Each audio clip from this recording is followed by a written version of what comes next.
Assalamualaikum warahmatullahi wabarakatuh. Nama saya Nur Ain Harun.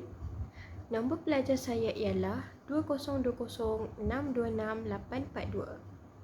Saya dari kumpulan CTU 1522A4 bawah kelolaan Ustaz Jahideh bin Saili.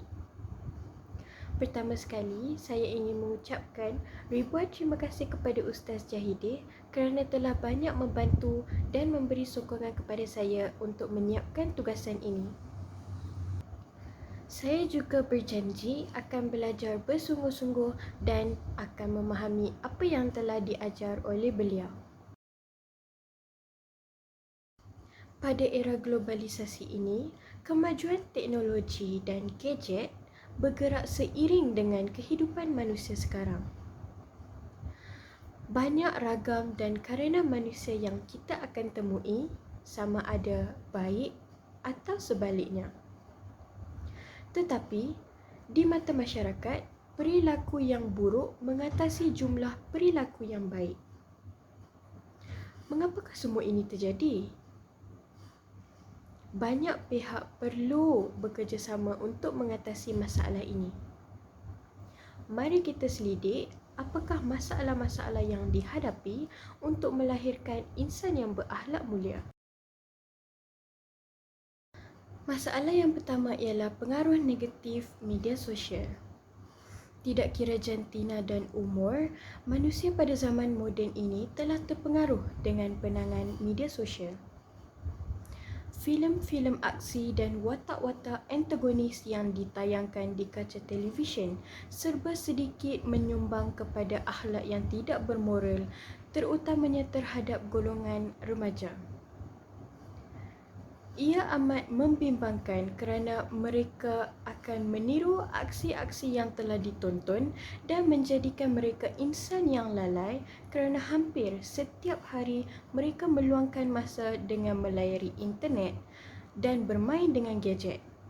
Hal ini amat menggusarkan kerana remaja pada zaman kini tidak mengambil berat tentang ilmu agama, malah mengagungkan manusia dan menjadikan mereka sebagai idola. Sedangkan Nabi Muhammad SAW adalah idola yang patut kita contohi dalam kehidupan kita.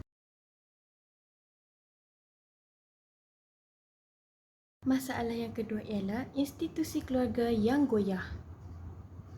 Anak-anak merupakan rezeki kurniaan Allah Subhanahu Wa Taala dan mereka ibarat kain putih. Ibu bapalah yang harus bijak mencorakkan kain putih tersebut. Bukan itu sahaja, ibu bapa juga merupakan tonggak utama dalam pembentukan keluarga yang bahagia. Tetapi, apakah yang akan terjadi jika ibu bapa tidak mengambil berat tentang hal ini? Dari situlah terbitnya masalah untuk anak-anak dalam menerapkan amalan mulia.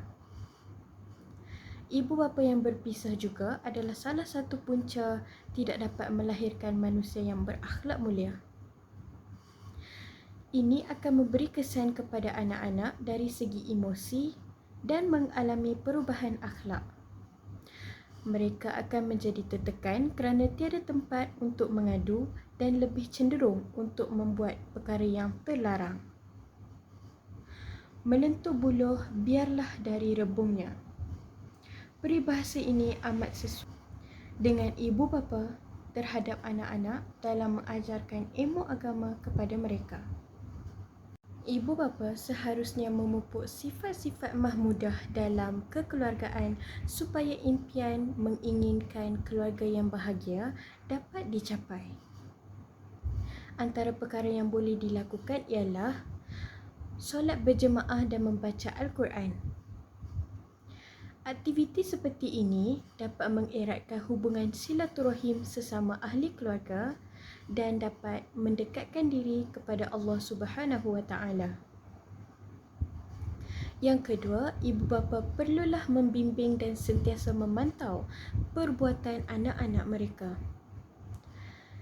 Hal ini adalah untuk memelihara anak-anak daripada melakukan perkara-perkara yang terlarang seperti merompak, membuli, mencuri dan terlibat dengan pergaulan bebas. Selain itu, ibu bapa haruslah mengajarkan ilmu agama kepada anak-anak supaya mereka dapat memahami serta dapat membezakan antara yang baik dengan yang buruk. Bukan itu sahaja, mereka juga bolehlah memperbanyakkan dan menggalakkan anak-anak mereka untuk menonton rancangan-rancangan agama, menghadiri kuliah serta menyediakan bahan-bahan ilmiah berkenaan ilmu agama. Selain itu, ibu bapa haruslah mengajarkan ilmu agama kepada anak-anak supaya mereka dapat memahami dan dapat membezakan antara yang baik dengan yang buruk. Bukan itu sahaja, mereka juga bolehlah memperbanyakkan dan menggalakkan anak-anak untuk menonton rancangan-rancangan agama, menghadiri kuliah-kuliah serta menyediakan bahan bacaan ilmiah berkaitan dengan ilmu agama.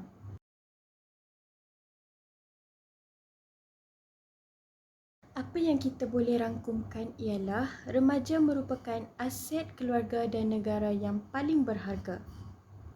Bukan sekadar ibu bapa, malah guru-guru serta rakan-rakan haruslah saling membimbing dan memberi nasihat antara satu sama lain supaya dapat melahirkan insan yang berakhlak mulia.